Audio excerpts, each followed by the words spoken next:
हरिओम।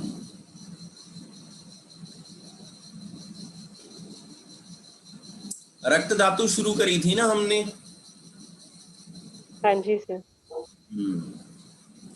और हम देख रहे थे कि वो रक्त धातु जो है वो कैसे बनती है ना। जी सर।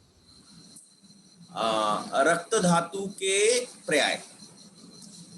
तो रक्त धातु को हम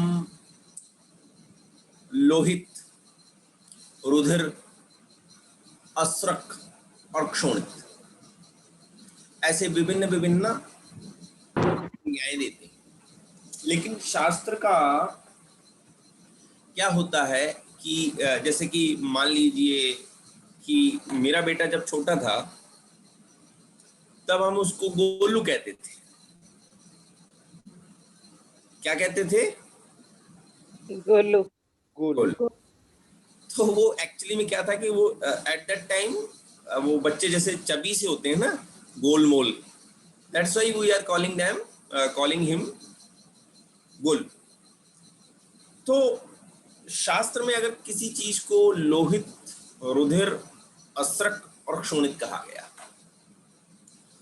तो एक्चुअली में आप उसको पर्याय कह सकते हैं, लेकिन पर्याय से भी ज्यादा क्या है कि वो एक्चुअली में उस संदर्भ को दर्शा रहे हैं। ठीक है ना। जब लोहित कहते हैं तो लोहित से तात्पर्य यह है कि शास्त्रकार जो है वह रक्त के गंध और वर्ण या गुणधर्म के बारे में बतला रहा है। जब रुधिर कहते हैं तो वो क्वांटिटी बेस्ड हो जाता है। लोहित कैसा है? लोहित कैसा है? Quality based. लोहित कैसा है? Quality based. रुधिर कैसा है? Quantity based. Quantity based. औसरक ये कैसा है? मूवमेंट बेस्ड, गतिवाचक। और शोणित का मतलब क्या होता है कि जब हम ये बात करते हैं कि शोणित माने कि जब वो धातु के साथ जुड़ रहा हो, at that time we say that this is क्षोणित। लोहित, रुधिर, अस्रक, क्षोणित। लोहित क्वालिटी वाइज, रुधिर क्वांटिटी वाइज, अस्रक बिकॉज ऑफ द मूवमेंट, क्षोणित बिकॉज द इंटीग्रिटी। अन्य धातुओं के साथ इंटीग्रिटी बनाए रखने वाला वो क्या है? क्षोणित। क्या ये बात आपकी समझ में आई? हाँ जी सर। Yes sir. ठीक है। अब एक बात जो है, जो सोचने की है या जिस पर विचार करना आवश्यक है, वो आवश्यक ये है कि भाई देखिए, आपने फूड लिया, अब उस फूड से आहार रस बना और उस आहार रस से रस बना और उस रस को रंजन किया गया। रंजन यानी कि आपने रंग दिया, यानी सफेद चुन्नी थी, इस सफेद चुन्नी को आपने क्या किया? रंग दिया। ये बात समझ में आती है आपको? हाँ जी सर। तो एक्चुअली में क्या है कि क्योंकि रक्त का वर्ण जो है वो लाल है, तो रंजन कर्म को हमने क्या कह दिया? आप देखिए, चुन्नी तो किसी भी कलर की हो सकती है ना, कि नहीं? राग को प्राप्त होने का मतलब क्या होता है कि आपने किसी को रंग दिया, है ना। रंजते इति रक्तम, अर्थात जो स्वच्छ रंग विरहित वस्तु को आप रंजित कर दें तो वो क्या हो जाती है? रंग जाती है।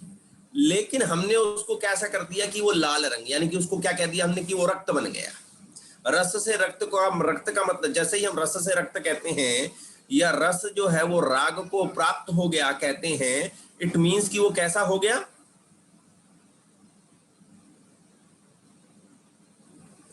इट मींस कि वो कैसा हो गया? रंजित हो गया। रंजित। लाल हो गया। लाल हो हमने गया। लाल कर लिया ना उसको। हम क्योंकि रक्त का वर्ण लाल होता है, इसीलिए रंजन की क्रिया को हमने क्या कह दिया? रक्त कह दिया। ठीक है। ये क्रिया कहां हुई? लिवर में हुई। अरे हाँ कि ना भाई? समझ में आ रही बात? हाँ जी जी सर। हाँ जी सर। हाँ। हाँ जी सर। अब उदाहरण के लिए मैं आपको बताता हूं, जैसे कि मान लीजिए कि आपको ऐसा लगता होगा कि कफ कह दो, श्लेष्मा कह दो, की फर्क पैंदा है, क्या फर्क पड़ता है ना? लेकिन ऐसा नहीं। कफ जब आता है इट मीन्स कि यू आर टॉकिंग अबाउट क्लेदक कफ, ठीक है ना? कफ जब आता है, जब आप कफ शब्द का उच्चारण करते हैं तो कफ शब्द जो है वो केवल कोष्ठ में स्थित जो लिपलिपा म्यूसिन द्रव है उसके लिए क्या कह रहे हैं हम, उसको कफ, ठीक है? लेकिन जो संधि में जो लिपलिपा द्रव्य है या जोड़ने वाला जो द्रव्य है, जो संधि कराने वाला द्रव्य है, उसको हम कह रहे हैं श्लेष्मा। क्या कह रहे हैं? श्लेष्मा। बात समझ में आती है आपको? जी सर। Yes sir. कोष्ठ में संज्ञा उसी पदार्थ की क्या है? कफ। अरे हाँ जी कि ना, हाँ जी सर। हाँ जी और हाँ जी संधि में थी तो उसकी संज्ञा आपने क्या कर दी? श्लेष्मा। श्लेष्मा। तो आप कहोगे सर ये तो बातें हो गई ना। अब मान लो कुछ भी कहो, मतलब कई लोग ऐसा कहेंगे कि भाई इसका इससे इससे क्लिनिकली क्या लेना देना है? आप बताइए मुझे।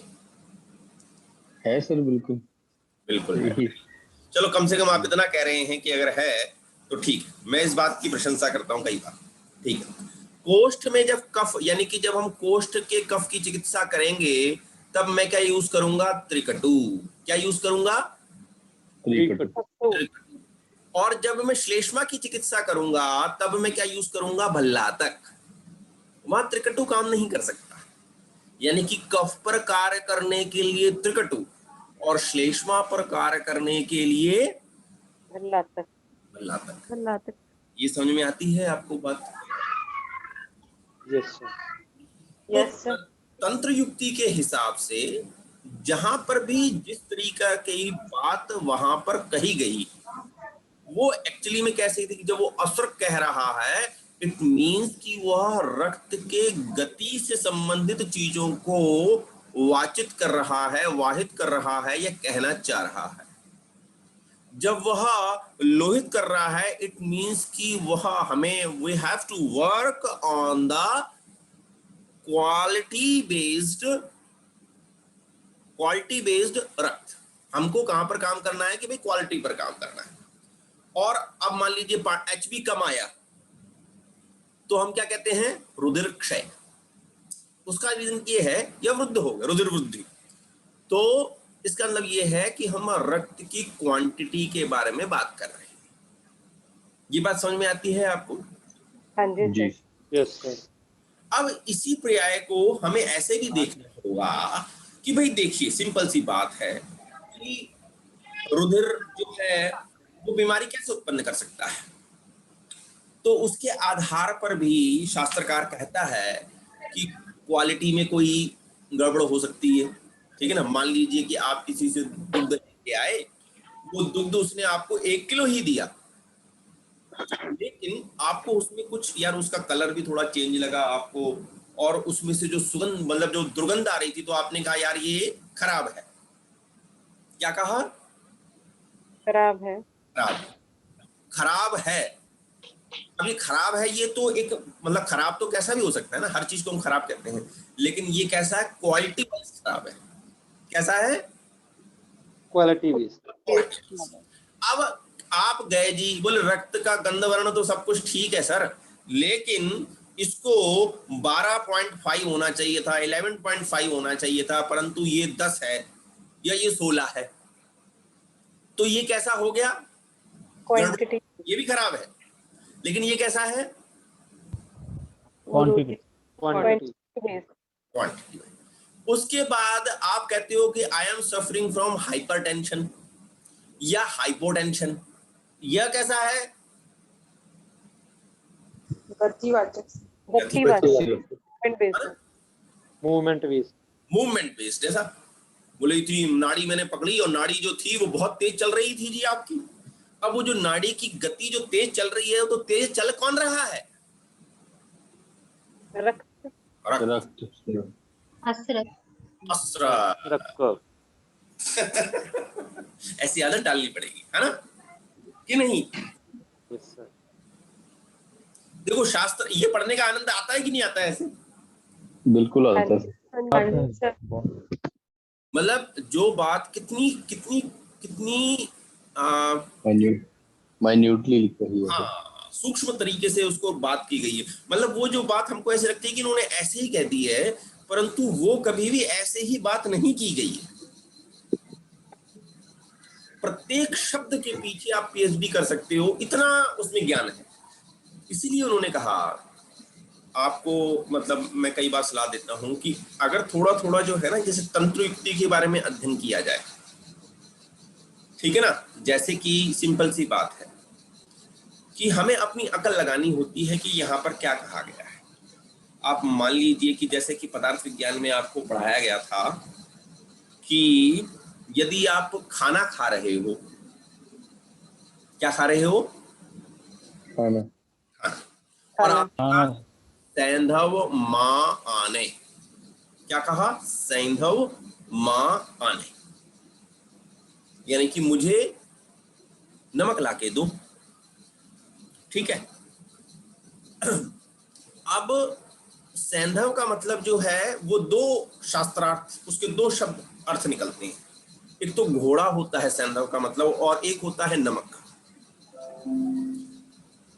पर यदि आप युद्ध के मैदान में खड़े हो और आपका वो सैंधव माँ आने, तो आप क्या उसके घाव पर जख्म भरने के लिए नमक लाके दोगे उसको?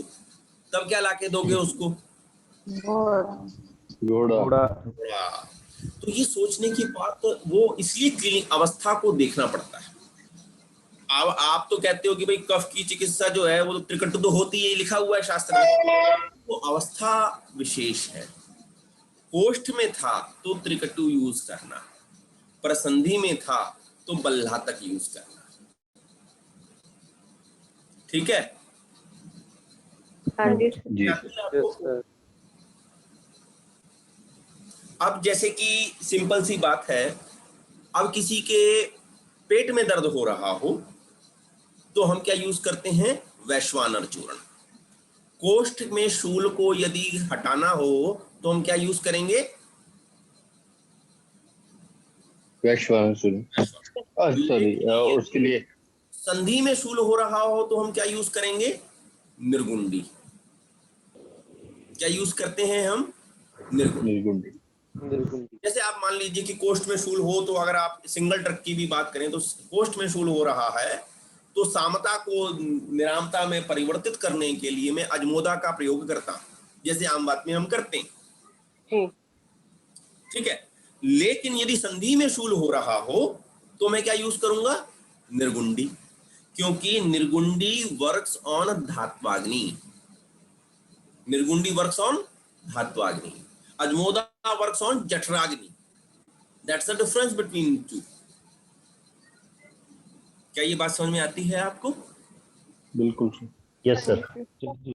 तो कई बार हम क्या करते हैं कि यदि जठराग्नि के स्तर पर आपको लगता है कि आम है, स्त्रोतो रोध बल कौरव नील मूर्तालस्य भक्ति निष्ठि मलसंगा ऋचिक्लम, at that time you should use ajmoda. But when you feel that the आम in the धात्वाग्नि स्तर, धात्वाग्नि के स्तर पर यदि आम है तो आपको क्या यूज करना पड़ेगा? निर्गुंडी। निर्गुंडी। क्योंकि निर्गुंडी की पहुंच जो है वो धात्वाग्नि के स्तर पर है। ठीक है जी। अब ये जो पर्याय की हमने बात की,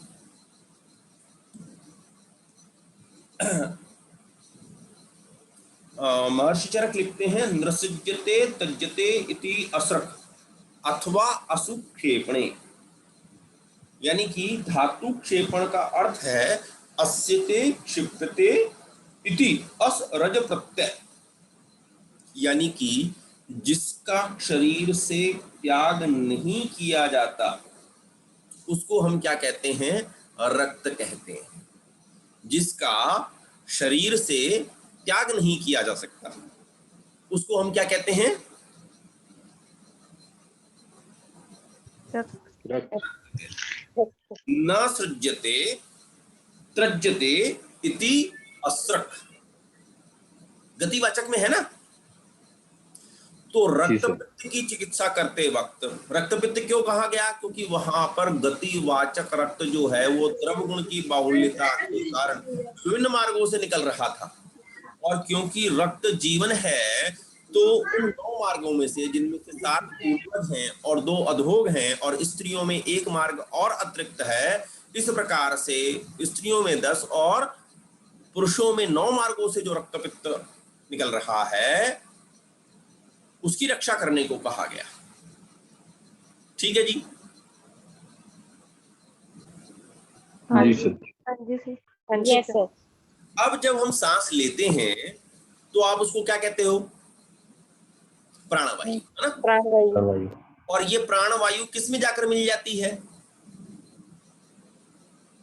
रक्त में। रक्त में। यानी कि ये जो वहन हो रहा है, अस्रक रूपी रक्त जो वहन कर रहा है, जिसमें क्या पाया जाता है? हीमोग्लोबिन पाया जाता है, ऑक्सीजन पाया जाता है। ऑक्सीजन पाया जाता है ना, HbO2 हम कहते हैं, जी है ना। इट मीन्स कि प्राण का वहन करता है, ये गति कर रहा है, तो किसकी कर रहा है? प्राण की। प्राण की। That's why it is called प्राणवायु। जीवन। क्या कह रहे हैं इसको? क्योंकि यह किसका वाहक है? ये जो बाहर से प्राण आए उनका वाहक है। तो उसका वाहक होने के कारण इसको क्या कहा गया? प्रेरणम जीवनम लेपः स्नेहोधारणम पूर्णम। तो जो ये द्वितीय धातु है क्रम में, प्रथम धातु रस थी, वह रस धातु न्यूट्रीफाइज और सेटिस्फाई कर रही थी प्रत्येक सेल को, इंट्रा सेलुलर लेवल पर, एक्स्ट्रा सेलुलर लेवल पर, in each and every level पर। और इसके साथ क्या हो जाता है कि यह प्राण का वहन करने के कारण, उस रंजन के कारण, इसका काम क्या हो गया? जीवन, प्रेरणम जीवन। क्या ये बात आपकी समझ में आती है? जी सर। हाँ जी। हाँ जी। ठीक है। अब उसके बाद मैं आपको बार बार बताता हूं कि शरीर में कुछ चीजें ऐसी हैं, जो कि 4 चीजें ऐसी हैं। हमको क्या चाहिए? वी वांट बल, वी वांट वर्ण, वी वांट सुख, एंड वी वांट आयु। ठीक है जी। द 4 थिंग्स वी वांट: बल, वर्ण, सुख, आयुषा। ठीक है जी, यही सब चाहते हैं। हाँ जी सर। जी हाँ जी सर। जी सर। ठीक है। अब जो अग्नि है, शुक्र है, उदान वायु है और रक्त है, इन 4 को आप पूरा किसी भी संहिता को देख लो, ये 4 ही चीजें जो हैं वो बल, वर्ण और सुख, आयु प्रदान करती हैं। उनमें से एक क्या है? रक्त। ठीक है जी। जी सर। हाँ जी। अब इसमें भी क्या कोई क्लिनिकल इन्वेस्टिगेशन है? कोई नहीं, अगर ठीक है नहीं भी मालूम हो तो उससे क्या फर्क पड़ता है? क्या आपको लगता है ऐसा? हाँ जी सर। हाँ जी सर। कौन बोल रहा है? कोई धीरे धीरे से कुछ फुसफुसा रहा है लेकिन आवाज नहीं आ रही। सर मैंने कहा हाँ जी सर। अच्छा अच्छा। अरे डॉक्टर साहब आप हो? हाँ जी सर। अच्छा, देखिए, बल, वर्ण, सुख, आयु। अब क्लिनिकली लेवल पर देखें, क्योंकि हमारी अप्रोच कैसी है कि भाई हम अप्रोच कैसे करते हैं कि बल आपको मिलेगा जठराग्नि के लेवल पर। किसके लेवल पर मिलेगा? जठराग्नि। जी ठीक। और वर्ण आपको मिलेगा धात्वाग्नि के लेवल पर। सुख आपको मिलेगा किसके लेवल पर? महाभूताग्नि के लेवल। और आयु आपको मिलेगी कायाग्नि के लेवल पर। ठीक है जी। हाँ जी सर। अब इसको थोड़ा सा और स्पष्टीकरण कर देता हूं, क्योंकि आपको लगेगा कि सर ने तो बस वो 4 नाम लिए और 4 नाम बैठा दिए, है ना। अरे हाँ कि ना? हाँ जी सर। हाँ जी सर। Yes sir. देखिए, भोजन करेंगे ना, तो भोजन करने से जो ऊर्जा आती है वही ऊर्जा क्या है? बल। बल। ठीक है। और फिर जब उस बल को रंजन किया जाता है तो मेरे वर्ण यानी धातु में जब परिवर्तन होता है तो गालों पर सुर्खी आती है, दैट इज कॉल्ड वर्ण। वर्ण। वो किस पर दिखाई देता है? धात्वाग्नि के लिए। और जब बल और वर्ण अच्छा हो, सुख माने देखिए सुख आनंद की आनंद यानी कि वह भोग के स्तर पर देखा जाता है। तो वीर जब निकलता है वो भी एक्चुअली में रक्त का ही भाग माना जाता है ना, महाभूताग्नि के लेवल पर। ठीक है ना, आपकी इंद्रियां जो हैं वो सही तरीके से अपने विषयों को ग्रहण कर रही हैं और विषयों का उपभोग कर रही हैं, तो वो क्या कहलाता है? सुख। वो क्या कहलाता है? सुख। सुख। और कायाग्नि क्या है? हृदय का स्थान है, जहां पर क्या बसती है? हृदय किसका स्थान है? चेतना का स्थान है। और चेतना क्या है? चेतना आयु है। चेतना अनुवृत्ति है, आयु। ठीक है ना। बताइए चेतना का कोई रेफरेंस देकर कि चेतना को आयु कहा गया है? ना बता पाए ना तो फिर कोई मतलब नहीं है आपको।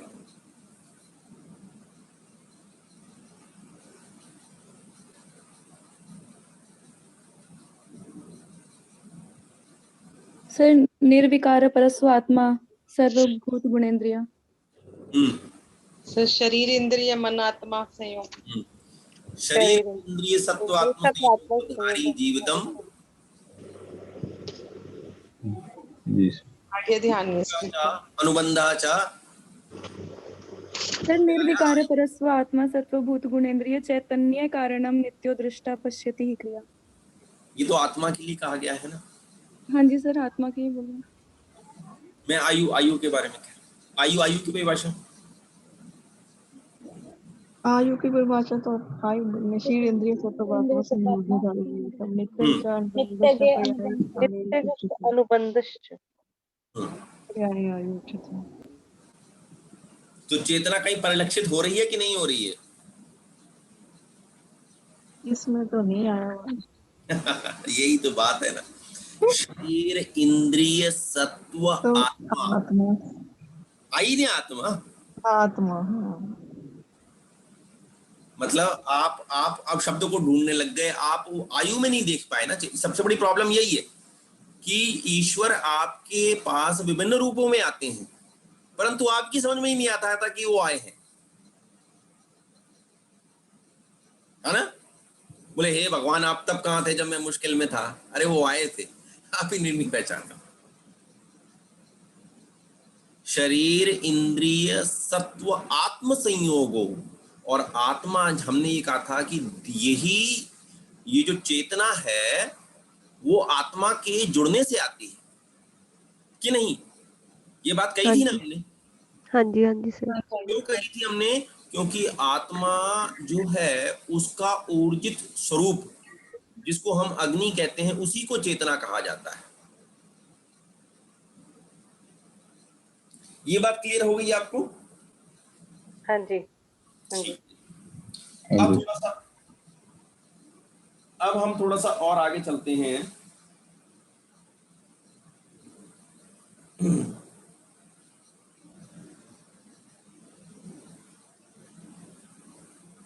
कि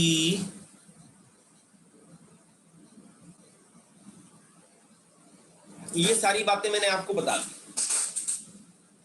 स खलु आपके और रसा यकृत प्लीहानौ प्राप्य रागों पे, यानी कि जो आपने भोजन किया, जो रस बना, वह रस जो है वह राग को प्राप्त होता है। अब इसके बाद ये भी हमने बात कर ली है, यहां पर बात करते हैं। देखिए रक्त जो है वह दो भागों में बढ़ जाएगा।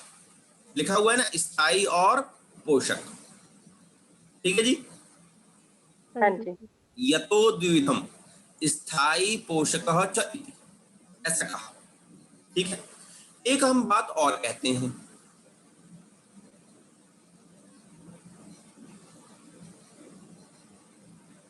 कि प्रत्येक धातु के दो भाग होते हैं जी।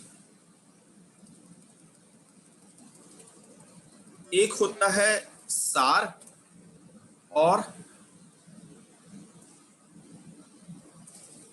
किट भाग। एक होता है, एक क्या होता है? किट भाग। किट होता है जी, वेरी गुड। किट माने मल मल। मल। वेस्ट।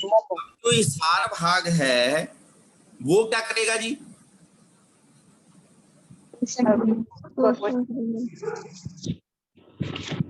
मास मास बनाए। किट क्या करेगा जी?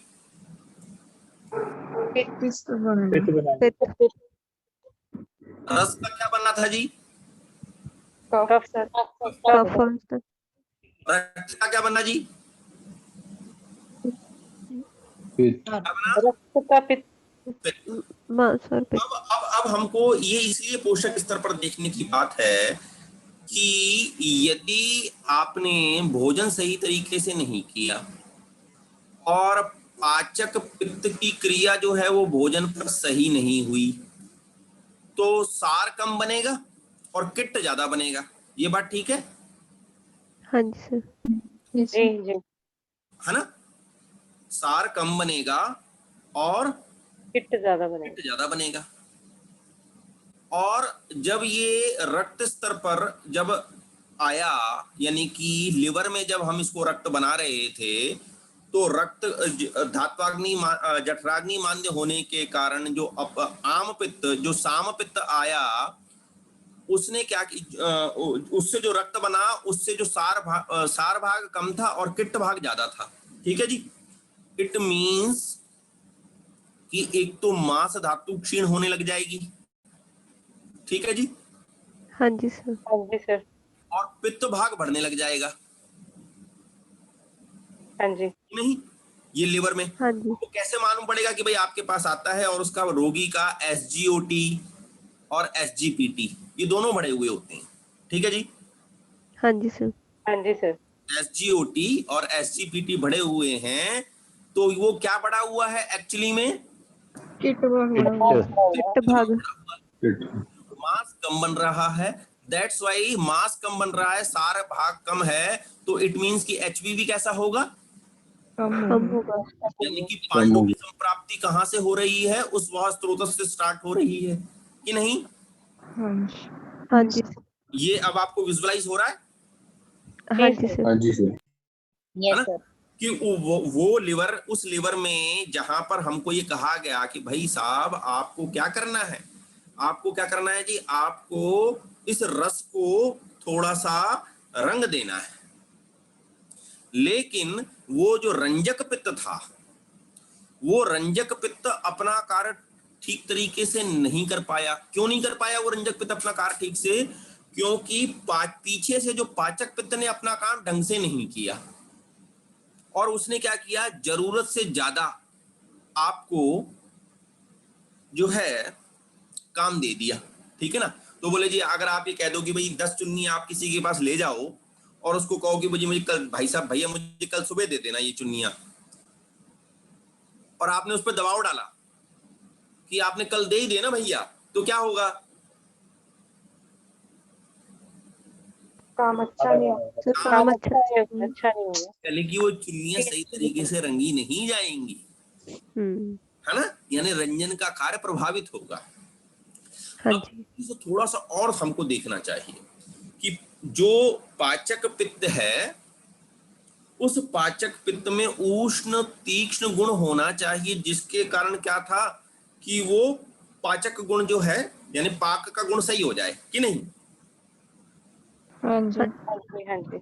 और इस उष्ण और तीक्ष्ण गुण को कम करने के लिए गुरु, द्रव और अत्यधिक स्निग्ध पदार्थों का हम यदि सेवन करेंगे तो ये उष्ण तीक्ष्ण गुण हट जाएंगे कि नहीं? It means कि the person who is suffering from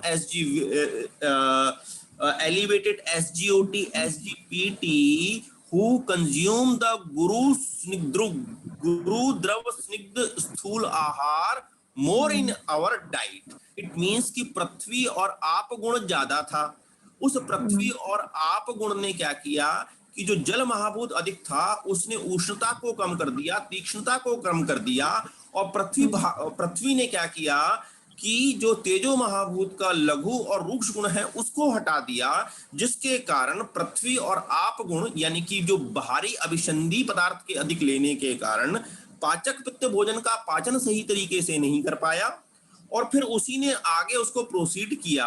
वो प्रोसीड जो अपचित भाग था उसने कहा मैं कैसे कर दूं जी इसको रंजन, इसका उसने भी किया जैसे तैसे, परंतु क्या हुआ कि एक तो HB रंजन कम होने की वजह से HB कम हो गया, मांस धातु क्षैथिल्य हुआ, और इंक्रीजिंग ऑफ द पित्त गुण यानी कि आपको पांडु के लक्षण दिखाई देने लगे। ये बात आपकी समझ में आती है? हाँ जी हाँ जी हाँ जी यस सर। मतलब क्लियर कट डायग्नोसिस है ना भाई। मैं मतलब अब वो कई बार ऐसे कहते थे ना कि वैद्य जो है वो बता देते थे कि तुमने क्या खाया है, वो ऐसे ही बता देते थे कि भाई सिंपल सी बात है कि अगर पित्त जो है वो अपचित रह गया तो इसका मतलब है कि उष्ण और तीक्ष्ण गुण को हैम्पर करने वाली चीजें खाई है। तो उसने बोला भैया कल रात को दूध मिठाई वगैरह ज्यादा खाई थी क्या? बोले वाह वाह वैद्य जी आपको कैसे पता? बोले मुझे सब पता है ना कि नहीं? हाँ जी सर। Yes sir. हाँ जी तो अब इसका अब इसका प्रभाव किस पर पड़ेगा? अब इसको हम अलग अलग जगह पर जाके इम्प्लीफाई करेंगे। पहले तो आपने कहा कि भाई इससे ज्वर हो जाएगा, इस पाचक पित्त पर यदि ज्यादा दिक्कत करी आपने तो क्या हो जाएगा? ज्वर हो भाई जाएगा। अगर पाचक पित्त पे ज्यादा असर हुआ तो आपने क्या कहा कि मिथ्या आहार विहाराभ्याम दोष है अमाशय आश्रया बहिर्निरस्य कोष्ठाग्निम। यहां पर क्या हुआ, ज्वर के समय पाचक पित्त बाहर निकला। ज्वर के समय क्या निकला? पाचक पाचक पित्त बाहर निकल गया। और रक्त पित्त के समय क्या बाहर निकला? रंजक रंजक पाचक के बाद किसका नंबर आना था? रंजक रंजक ठीक है ना। तो इट मींस दैट्स व्हाई ज्वर के बाद किसका वर्णन किया गया? रक्त पित्त रक्त पित्त का। ये बात समझ में आ रही है आपके? हाँ जी जी सर। हाँ जी सर। बात क्लियर है ना कि नहीं? हाँ जी हाँ सर। हाँ जी सर। कोई दिक्कत इसमें? नहीं सर। No sir. अब जब हम अब सिंपल सी बात है कि एक अध्याय है जी, जैसे ज्वर दे दिया तो ज्वर में हमको क्या है, ठीक है जी, अब इतना बड़ा जो इतना लोग कहते हैं भाई ज्वर इतना बड़ा है तो पैरासीटामोल दे के ठीक कर देते हैं। वो तो ये इतना सब पढ़ने की क्या जरूरत है, धातुगत ज्वर ये और वो फलाना। लेकिन ये एक्चुअली में ये बात संताप की तो है ही नहीं ना। इसी तरीके से अगर 9 मार्गों से खून निकल गया, मान लीजिए आप रक्त पित्त को क्या समझते हैं कि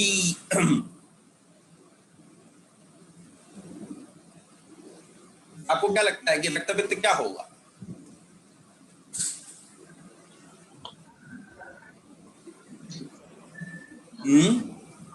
दूषित रक्त। नहीं, अब सिंपल सी बात है, देखिए मैं आपको बताता हूं। अर्श में गुद मार्ग से रक्त निकल रहा है, जी ठीक है जी। अर्श में रक्त मार्ग गोद मार्ग। गुद मार्ग से रक्त निकल रहा है। आपको अति आर्तव हो गया यानी कि योनि से अत्यधिक रक्त निकल रहा है।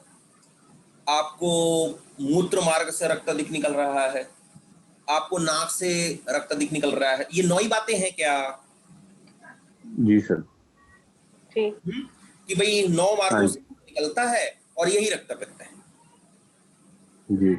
लेकिन अगर पोर्टल वेन में से रक्त निकलने लग जाए, वाहिनी फोड़कर लिवर में से लिवर से रक्त निकलने लग जाए, अल्सरेटिव कोलाइटिस हो जाए है, और आपको कैंसर हो जाए, तो वहां की यदि आप देखेंगे संप्राप्ति तो क्या वहां रक्त पित्त है कि नहीं?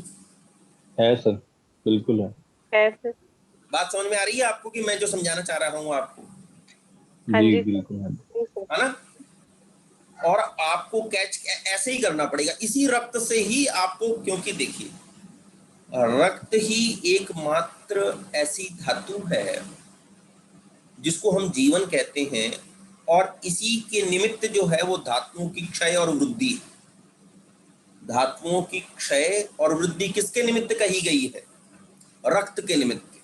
धातु क्षय वृद्धि निमित्तेन एव च, ऐसा कहा गया अष्टांग संग्रह में कि धातु की वृद्धि करनी हो तो भी रक्त चाहिए और क्षय करना हो तो भी रक्त चाहिए। क्यों? क्योंकि this is the only one धातु हु इज अ प्रसरणक्षीण। अब आप कहोगे सर रस भी तो है कि नहीं? जी सर, रस भी है। पर सर रस रक्त में ही वहन क्षय और वृद्धि करने के लिए किसकी आवश्यकता होती है? अग्नि की आवश्यकता होती है कि नहीं? जी। और उस अग्नि और तेज महाभूत को कौन कैरी करता है? रस करता है कि रक्त करता है? रक्त। That's why रक्त। रक्त is responsible for क्षय and वृद्धि of a धातु। सर रस भी तो करता है अग्नि को ग्रहण। हाँ जी, सर ये जो धातु अग्नि है सभी अग्नि को ग्रहण करती है, नहीं सर? एक बार फिर से समझ के पूछ लीजिए, थोड़ा सा समझ लीजिए। देखिए जी। रक्त और पित्त की समान योनि है, दोष दूष और आश्रय आश्रय भाव से। हाँ जी रक्त सर। हाँ जी सर। कफ की जी, समान जी। योनि है, रक्त और पित्त की समान योनि है। और उसी पित्त जी। में से यदि हम द्रव निकाल देते हैं तो वो क्या बन जाती है? वो अग्नि बन जाती है हाँ जी। कि नहीं? जी। हाँ जी सर। भाई अगर मान लीजिए, और वही तेजो महाभूत जो है वो पचन के लिए उत्तरदायी है, मेटाबॉलिज्म के लिए कौन उत्तरदायी है? तेज महाभूत। और उस तेज महाभूत को कैरी करने वाला कौन है?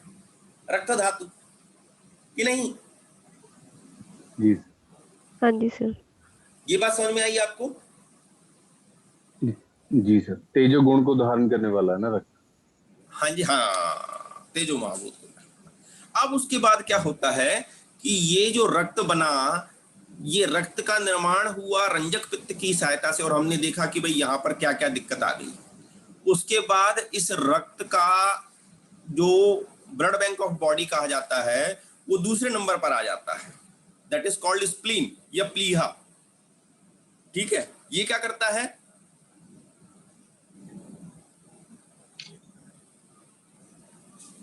रंजन है।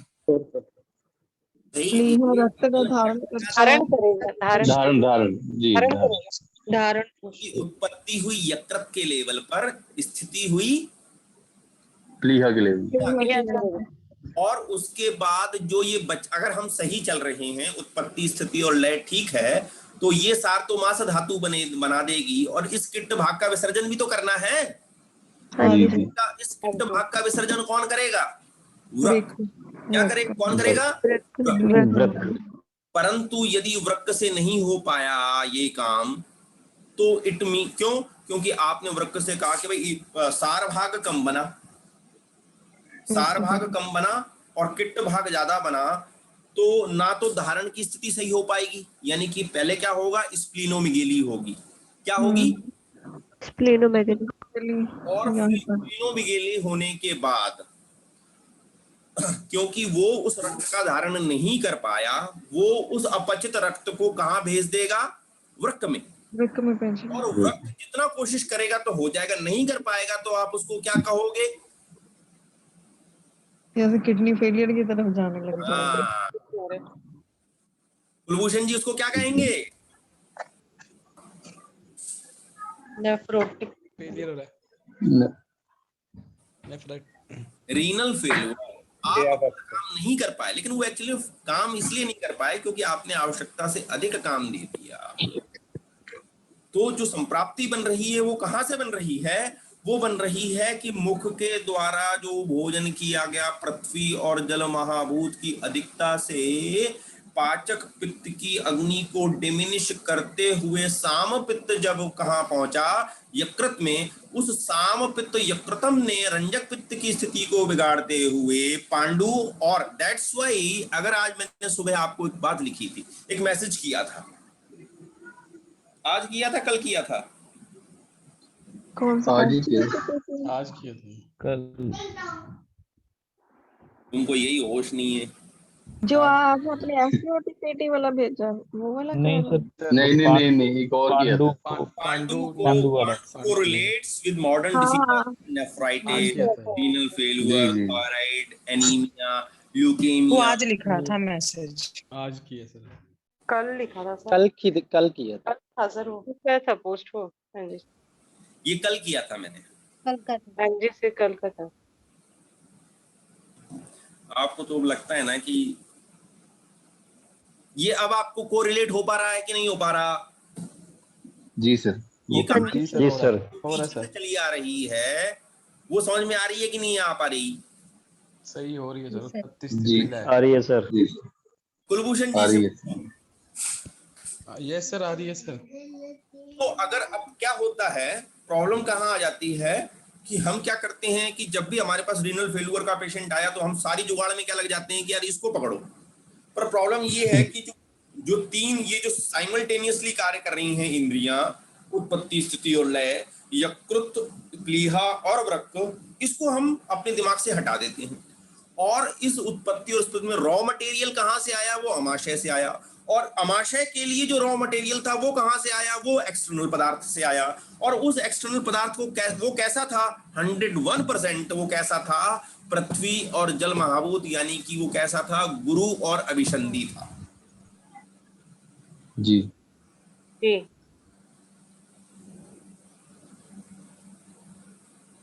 ठीक है जी। हाँ जी जी सर। हाँ जी sir. Yes sir. Yes sir. अब इसके बाद तपनींद्रिय गोपाभम पद्मालक्तक सन्निभम गुंजा फल सवर्णम च विशुद्धि शोणितम, ऐसा विशुद्ध रक्त का स्वरूप कहा जाता है ना? हाँ जी सर। पर पता है क्या होता है, जब हम पढ़ रहे होते हैं ना तो हम ये कहते हैं यार हमें तो किसी ने बताया नहीं। आपको श्लोक भी तपनींद्रिय गोपाभम लगता पद्मा लगता, आपने ये श्लोक याद किया होगा। The person who is preparing for MD, MS and NRHM के लिए तैयारी कर रहे हो आप, चाहे एग्जाम में पास होने के लिए सबसे पहले तैयारी करते हो, तो ये श्लोक सब याद करते हैं जिनके 80% होते हैं। हाँ जी। आप में से कई लड़कियों के होंगे 80%, टॉपर भी रहती हैं। लेकिन उसे पूछो कि भैया ये तपनींद्रिय क्या होता है, ये पद्मा क्या है, आप में से कितने लोग जो हैं वो इससे वो हैं? अरे हाँ कि ना? जी हाँ सर। जी। हाँ जी सर। सर नहीं पता। जी सर, ये पद्मक पुष्प। ये है पद्मक। नील, इसको क्या कहते हैं? रक्त कमल। कमल दो प्रकार का होता है, एक नील कमल और एक रक्त कमल।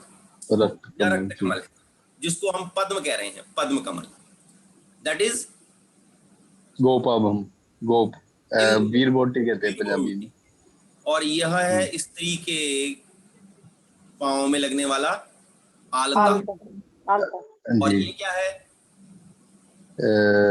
गुंजा। गुंजा। नोटोरियस घुंघची, दैट इज कॉल्ड घुंघची। अभ्यस्त। तपनींद्रिय गोपाभम पद्मालक्त सन्निभम, ऐसा है रक्त। जी ठीक है जी। हाँ जी सर। जी तो इस ब्यूटीफुल जी पिक्चर सर। के साथ मैं आज आपसे विदा लेना चाहता हूँ। धन्यवाद, सायोनारा, bye bye, take care all of you. Thank you so much sir. Thank you sir. Thank you sir.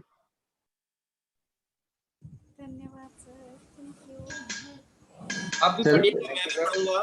यकृत, प्लीहा और वृक्क, इन तीनों का परस्पर ऊपर में करीबन ये जितने भी मैं आपके साथ क्या कर सकता हूँ, केसेस डिस्कस कर सकता हूँ, क्योंकि रक्तवात स्रोतों पर किस तरीके से हमें कार्य करना है और किस तरह से वो, क्योंकि वो फिर रीनल फेल्यूर और ये सब चीजें बड़ी दिक्कतें आती है ना, आदमी समझ ही नहीं पाता है कि क्या करूं। वो सर्वतो भद्रवटी और कोक्षादि गुगुल चंद्रपावटी और पुनर्वाष्टिक काढ़ा देता है, लेकिन ठीक नहीं होता।